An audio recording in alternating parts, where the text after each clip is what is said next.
다 같이 기원하심으로 9월 3일 주일 예배를 우리 하나님 앞에 올려드립니다.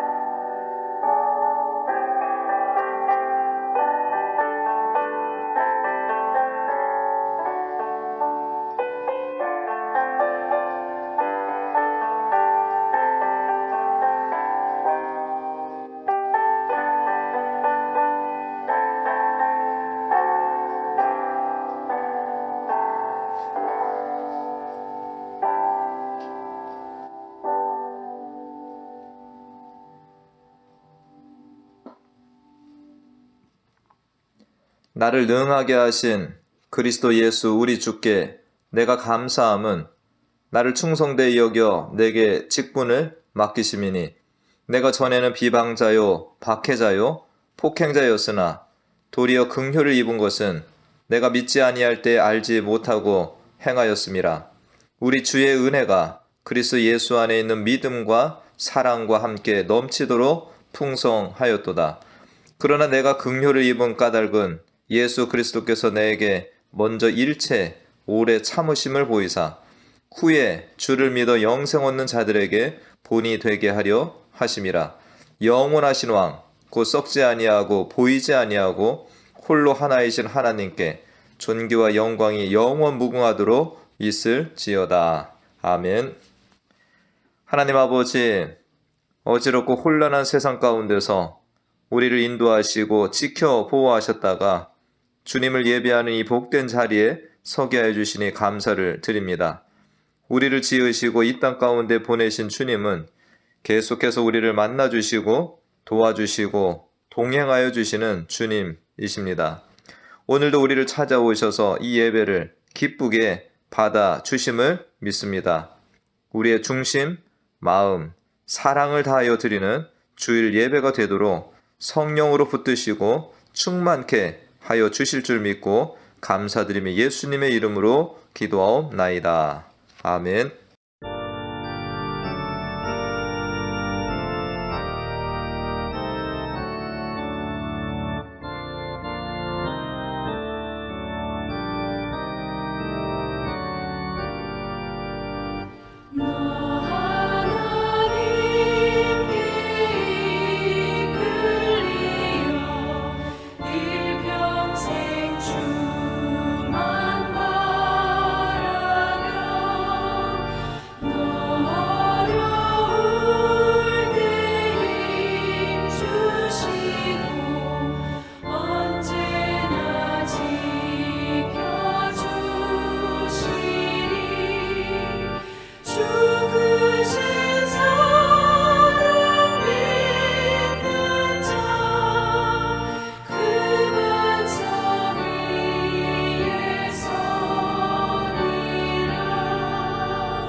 사랑으로 충만하신 하나님 아버지, 아버지의 자녀들 모여 하나님을 찬양합니다.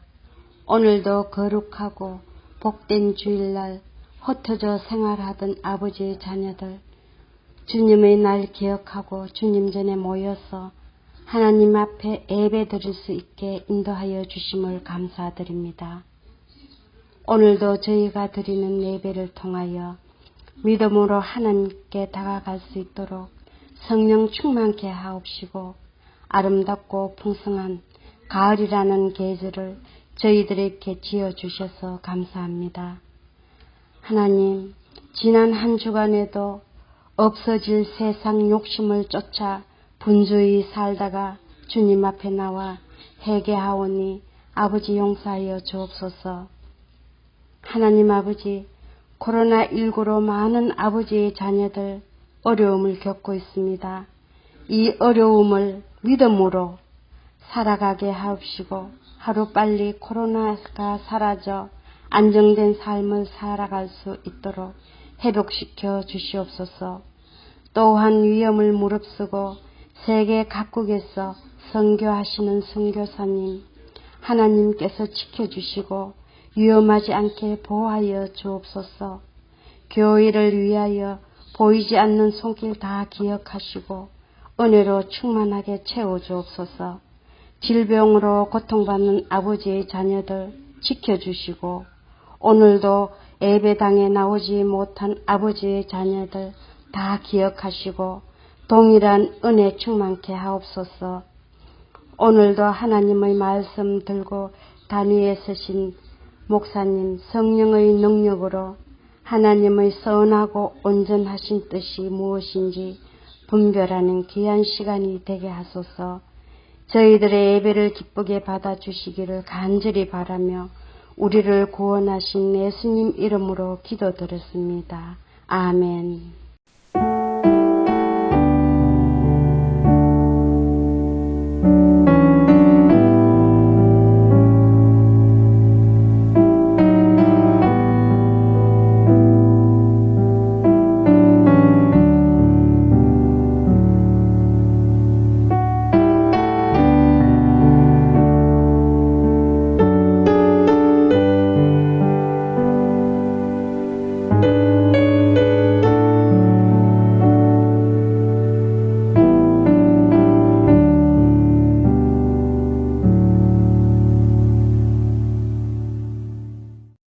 오늘 함께 보신 하나님의 말씀은 사도행전 26장 13절에서 23절까지 말씀입니다.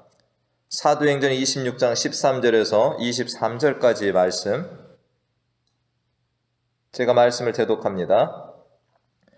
왕이여, 정오가 되어 길에서 보니 하늘로부터 해보다 더 밝은 빛이 나와 내 동행들을 둘러 비추는지라. 우리가 다 땅에 엎드러짐에 내가 소리를 들으니 히브리 말로 이르되 사울아 사울아 내가 어찌하여 나를 박해하느냐. 가시체를 뒷발질하기가 내게 고생이니라.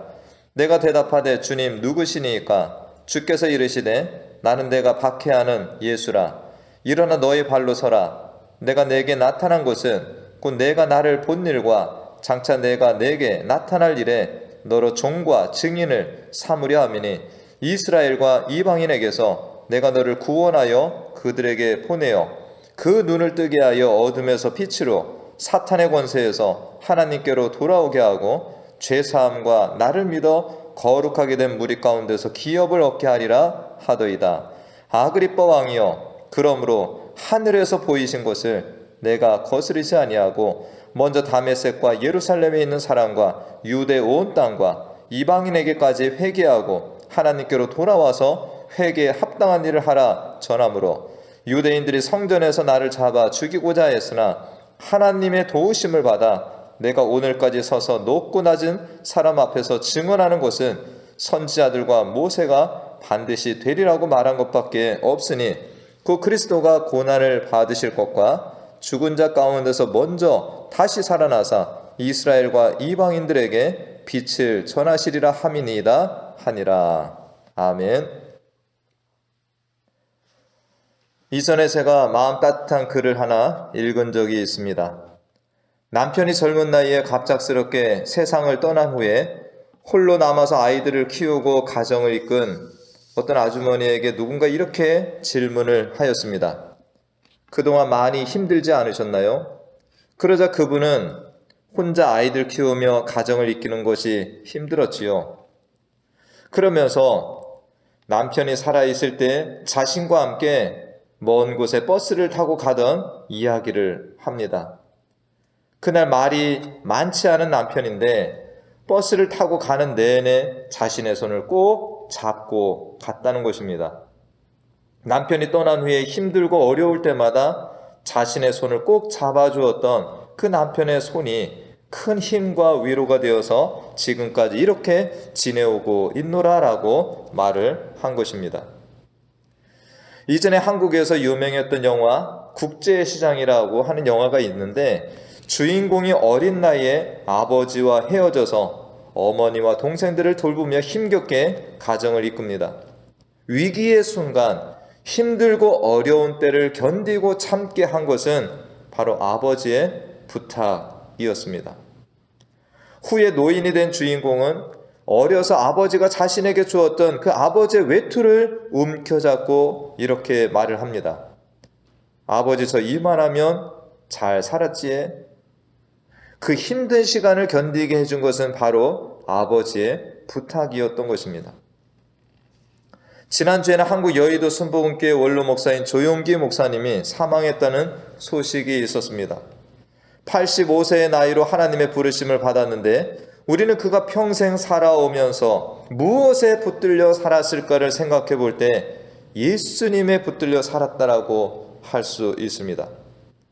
조용기 목사님의 삶에 관한 어떤 글을 읽어보다 보니까 그는 중학교 때 갑작스럽게 폐병을 얻었고 어려운 집안 형편에도 불구하고 여러 가지 의술을 찾아다녔지만 별다른 차도가 없었다고 합니다. 그러던 중에 누나의 친구가 전해준 성경책을 접하게 되었고 이후에 천막을 치고 부흥회를 인도하는 켄타이스 선교사의 집회에 참석도 하고 후에 그의 설교를 통역하는 일을 하게 되었다라고 합니다. 설교를 통역하며 말씀을 이해하게 되며 신유 체험에 대한 간절한 소망을 가지면서 하나님께 간절한 기도를 하던 조용기 목사는 이렇게 기도했다고 합니다. 하나님, 정말 당신이 살아계신다면 제가 예수를 믿어야 하는지 아닌지를 깨달을 수 있도록 확실한 증거를 보여주십시오. 그렇게 기도한 지 사흘째 되던 날 새벽에 그는 병을 고쳐줄 때는 평생 내 종이 되겠느냐라는 주님의 음성이 들리더라는 것입니다. 그래서 네, 저를 치료해 주신다면 평생 하나님을 위해 일하겠습니다라고 고백을 했다고 합니다. 일순간의 체험이었지만 살아계신 예수님을 만남으로 인해 구원의 확신을 얻고 폐병에서 자유함을 얻는 조용기 목사님이 목회자의 길로 들어가게 된 계기가 되었다라고 합니다. 우리가 성경 가운데서 출애굽의 인도자로 널리 알려진 모세는 미디안 광야에서 목자로 지내던 중에 떨기나무 불꽃 가운데서 나타나신 하나님을 만납니다.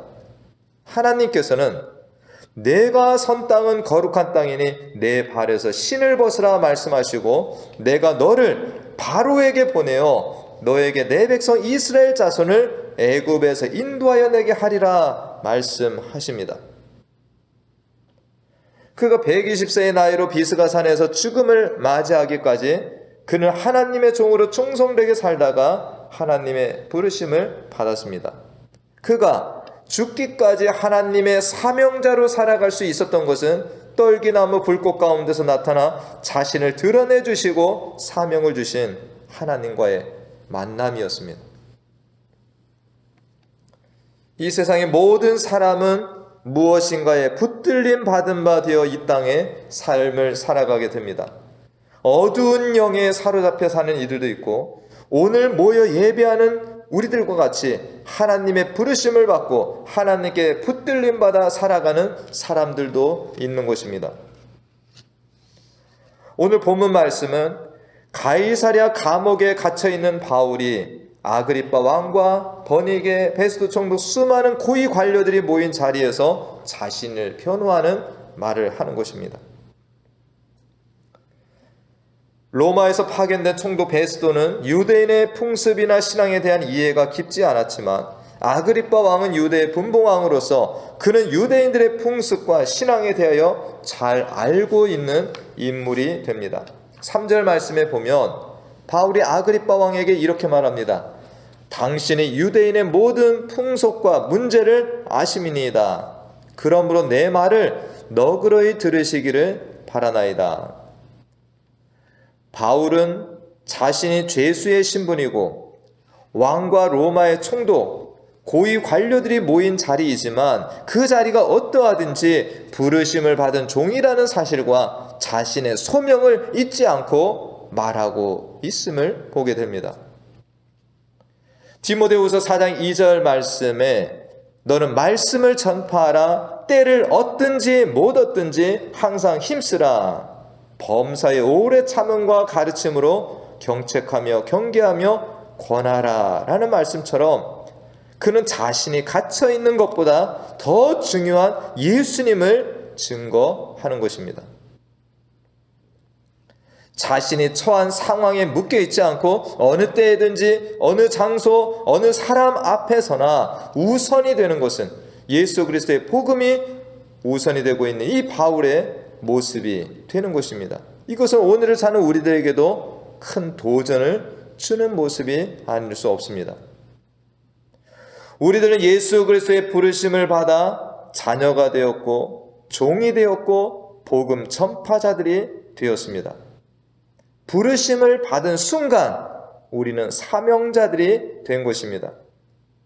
그런데 자주 이런 말들을 우리들 하지 않습니까? 내가 아직 믿음이 연약하여서, 내가 아직 배운 것이 없어서, 내가 아직 건강이 허락되지 않아서, 내가 아직 돌봐야 할 자녀들이 많이 있어서, 내가 아직 물질이 넉넉하지 못해서, 우리가 처한 모든 상황이 정리가 되고 나서가 때라고 생각을 하지만 막상 그러한 것들이 하나하나 해결된다 해도 우리는 또 그 다음의 조건들을 찾아서 늘 제자리에 머물러 있게 되는 것입니다. 다음에가 아니라 지금 이 순간이 주님의 뜻을 수행할 때입니다. 최근 우리는 코로나로 인해서 집에 머무르는 시간이 많아지고 다른 사람들을 만나는 것도 쉽지가 않은 여러 가지 제약이 많아진 것은 사실입니다. 하지만 이런 일들로 인해서 하나님의 복음까지도 묶여 있어야 하고 주님이 주신 은혜와 사랑을 나누는 일까지 묶여 있어야 한다고 생각지 않습니다. 이러한 때라도 바울과 같이 때를 얻든지 못 얻든지 말씀을 전파하고 주의 사랑을 나누려고 하는 이들에게는 어떻게든 길이 열려지게 되는 것입니다.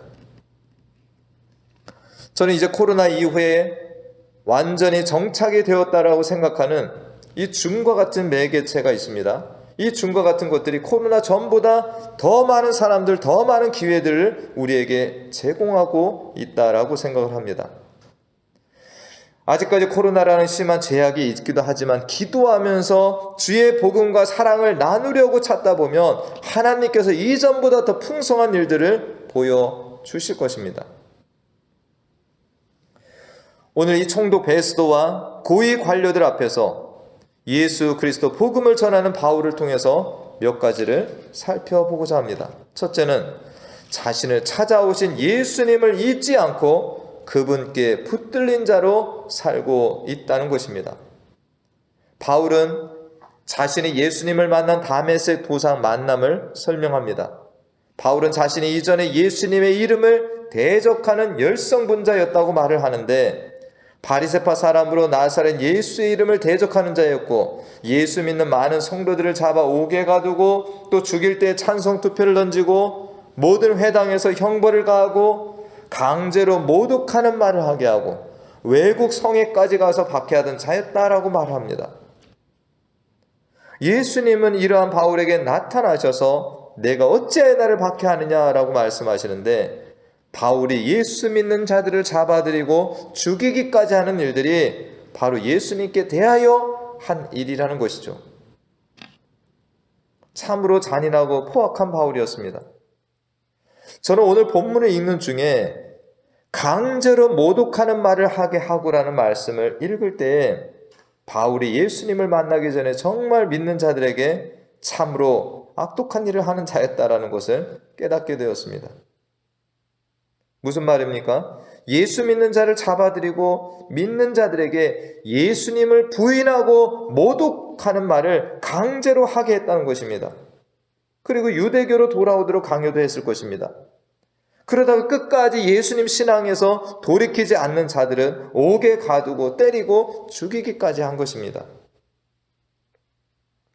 어찌 보면 우리들도 바울 못지않게 하나님을 거역하며 불순종한 죄인들이었습니다. 예수님은 이런 바울을 찾아가셔서 그가 죄악된 길, 하나님을 대적하는 길에서 벗어나 영원한 축복의 길로 가도록 이끌어 주신 것입니다. 우리들도 예수님이 나를 찾아오시고 나를 하나님의 자녀로 부르시지 않았다면 여전히 주님을 만나기 전에 바울과 같은 모습으로 살아가고 있었을 것입니다. 내가 주님의 말씀을 멀리하고 죄악된 길을 갈 때 문 밖에 서서 두드리시고 나의 마음을 열어주셔서 믿게 하여 주신 주님의 은혜를 우리는 다시 한번 감사하는 시간이 되면 좋겠습니다. 두 번째는 자신에게 찾아오신 예수님이 사명을 주셨다는 것을 말하는 것입니다. 16절 말씀에 내가 내게 나타난 것은 이라고 말씀하시며 나를 본 일, 즉 예수님을 본 일에 종과 증인을 삼으려 합니다. 그리고 이스라엘과 이방인들에게서 내가 너를 구원하여 그들에게 보이고 그 눈을 뜨게 하며 사탄의 권세에서 하나님께로 돌아오게 하려 한다라고 말씀을 하시는 것입니다. 소명자는 사명자라는 말이 있습니다. 부르심에는 목적이 있습니다. 에베소서 1장 15절 이하의 말씀에 보면 바울이 에베소 교회 성도들을 위해서 기도하는 내용이 있습니다. 그중 18절 말씀에 보면 너희 마음의 눈을 밝히사 그의 부르심의 소망이 무엇인지를 너희로 알게 하시기를 구하노라 라고 기도를 한다는 것입니다. 바울은 하나님의 자녀로 부르심을 받은 우리들 한 사람 한 사람마다 부르심의 소망이 있다는 것이고 이 부르심이 무엇인지 각자가 알고 그 부르심에 따른 삶을 살 것을 위해서 기도하고 있는 것입니다. 저도 우리 성도님들을 위해서 이 기도를 드립니다. 아직도 나를 하나님의 자녀로 부르신 것은 확실한데 내가 무엇을 해야 할 것인지를 알지 못하겠다라고 생각하는 분이 계시다면 이 말씀을 붙들고 기도해 보시길 바랍니다. 바울이 부르심의 소망이 무엇인지를 깨닫고 살도록 성도들 위해서 기도했는데 하나님, 저도 이 부르심의 소명을 깨닫고 순종하며 살기를 원합니다. 저의 사명을 깨닫게 하여 주시옵소서라고. 바울에게 주신 사명은 뭡니까? 16절 이하의 말씀에 보니까 나를 본 일에 종과 증인이 되라는 것입니다. 부활의 주님을 만난 이 일에 너가 종과 증인이 되어야 된다. 바울이 만난 예수님은 죽음을 이기시고 부활하신 그 부활하신 주님이 되시는 것입니다. 바울이 전할 일은 율법이나 어떤 특별한 것들이 아니라 그가 만난 예수님을 본 그대로 증거하는 일이었습니다. 그리고 장차 내가 내게 나타날 일에 대하여 종과 증인이 되라 라는 사명이었죠. 옥스퍼드 주석이라는 곳이 있는데 그곳에서 장차 내게 나타날 일, 이것을 어떻게 설명하냐면 앞으로 바울에게 보여지고 나타날 여러 가지 환상이며 이는 다메섹 도상에서 예수님을 본 이후에도 여러 번 바울에게 나타나셔서 그의 복음 증거 사역과 관련해서 행해야 할 바를 가르쳐 주셨음을 보여준다고 설명을 합니다. 즉 바울은 계속해서 예수님께 붙들릴 자로 예수님이 함께 하시며 사명자로 살게 하신다는 말씀이기도 합니다. 우리들도 한 번 주님의 은혜를 받고 나서 그것으로 끝난 것이 아니라 주님은 계속해서 자신을 나타내시고 우리와 함께 하심을 보여주시고 깨닫게 하여 주시는 것입니다. 바울에게 다메섹 도상의 주님 만난 체험이 강렬한 체험이기도 했지만 바울은 계속해서 주님과 동행하며 주님의 함께 하심을 경험하며 오늘 이 아그리빠 왕 앞에까지 서고 있는 것입니다. 22절에서 뭐라고 말씀하고 있습니까? 하나님의 도우심을 받아 내가 오늘까지 서서 높고 낮은 사람 앞에서 증언한다. 다메섹에서 부활의 주님을 만난 것은 엄청난 충격이었을 것이고 반면에 또 예수님을 만났다는 기쁨도 있었을 것입니다. 그러나 그 이후의 삶은 참으로 험난한 여정길이었습니다. 고린도후서 11장 23절 이하에서 바울은 자신이 복음전도 사역을 하면서 당한 고난들을 말하고 있는데요. 옥에 갇히기도 하고 매도 수없이 맞고 여러 번 죽을 뻔했고 유대인들에게 40에 하나 감한 매를 5번 맞았고 3번 태장, 1번 돌로 맞고 3번 파선했고 일주일을 바다에서 강의 위험, 강도의 위험, 광야의 위험, 거짓 형제의 위험 여러 번 자지 못하고 줄이고 목마르고 여러 번 굶고 춥고 헐벗었노라. 이렇게 험난하고 위험한 전도 여정을 지나오면서 그가 이 모든 것을 이겨내고 오게 된 가장 큰 이유가 무엇이었습니까? 오늘 22절 말씀과 같이 하나님의 도우심을 받았다 라는 것입니다. 하나님의 도우심이 있기에 이 모든 것을 이겨내고 또 부르심의 소망을 따라 이 소명을 따라 살아가고 있는 것입니다. 하나님께서 부르신 자들, 사명을 따라 사는 자들에게는 하나님의 도우심이 함께합니다. 구약의 선지자 사무엘은 이스라엘을 쳐들어오는 블레셋 군대를 보면서 이스라엘 백성들에게 미스바에 모여 기도하라 이렇게 명을 합니다. 블레셋 군대가 쳐들어옵니다. 그때 하나님께서는 큰 우레를 발하여서 블레셋 군을 어지럽게 하시고 이스라엘 앞에 패하게 하십니다. 그때 사무엘이 돌을 취하여 에베네셀이다 이렇게 이름을 짓죠. 뜻이 뭡니까? 여호와께서 여기까지 우리를 도우셨다라는 것입니다. 바울이나 사무엘이나 이스라엘 백성들이나 이 자리에 있는 우리들도 하나님의 도우심을 받아 이 자리에 있습니다. 앞으로도 우리는 하나님의 도우심으로 나아갈 것입니다. 바울은 이렇게 하나님의 손에 붙들린 자로 살고 있습니다. 하나님의 공급하심과 도우심으로 살고 있습니다. 오늘 말씀을 정리하면 우리 주변에 하나님의 손이 아닌 마귀의 손에 붙들려 살고 있는 사람들이 있습니다. 또 남편의 따뜻한 손길을 기억하며 사는 이도 있고 아버지, 부모님이 주신 유언을 붙들고 사는 이도 있습니다. 근데 오늘 바울과 같이 하나님께 붙들림을 받아 사는 이가 있는 것입니다. 오늘 이 시간에 나는 무엇에 붙들림 받아 살고 있는지를 다시 한번 돌아보십시다. 나를 이끄는 힘이 무엇인지를 깨닫는 이 은혜가 우리 모두에게 있기를 소망합니다. 바울은 19절 말씀에서 하늘에서 보이신 것을 내가 거스리지 아니하고 그렇게 산다라고 하고 있습니다. 혹 나는 하늘의 부르심을 거스리고 세상의 것들에 붙들림 받아 살려고 하지 않나요?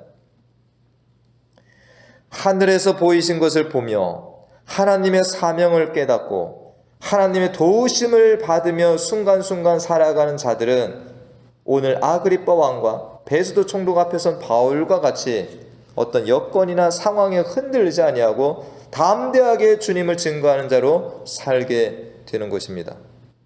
이 한 주간에 우리 현실의 삶이 비록 힘들고 어려운 일이 있을지라도 우리를 찾아오시고 사명자로 세우신 우리 주님께서 우리들 각자를 모두 붙들고 인도하심을 믿고 주님만 따라가시길 바랍니다. 그리고 우리들에게 맡기신 주의 사명을 기쁨으로 잘 감당하는 또 복된 한 주가 되시길 축원드립니다. 기도하겠습니다. 하나님 아버지, 하나님을 멀리 떠나 하나님의 대적자요 회방자로 살아가던 저희들을 찾아오셔서 자녀 삼아주시고 또한 사명자로 세워주심에 감사를 드립니다.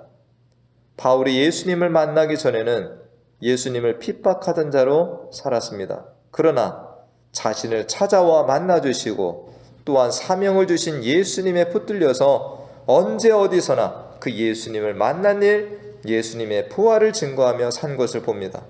그것이 바울의 사는 이유, 살아야 할 이유가 되었습니다. 우리들도 험한 이 세상을 살아가는 동안에 나를 찾아와 만나주시고 사명을 주신 주님을 평생 기억하며 바울처럼 이 믿음의 길을 끝까지 승리하며 달려가는 주의 자녀들 다 되게 하여 주시옵소서. 우리를 도우시고 힘주시길 기뻐하시는 예수님의 이름으로 기도하옵나이다. 아멘.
지금은 우리 주 예수 그리스도의 은혜와 하나님 아버지의 무한하신 사랑과 성령님의 교통, 충만, 내주 인도하심이 바울을 찾아와 만나주시고 예수님을 핍박하던 바울을 오히려 부활하신 예수님의 증인, 복음 전도자로 세우시고 도와주시는 하나님의 놀라운 역사가 나에게도 동일하게 있음을 믿고 세상으로 나아가는 사랑하는 자녀들 머리머리 위와 가정과 기업과 또한 우리 교회 위에 영원토록 함께 하시길 간절히 축원하옵나이다. 아멘.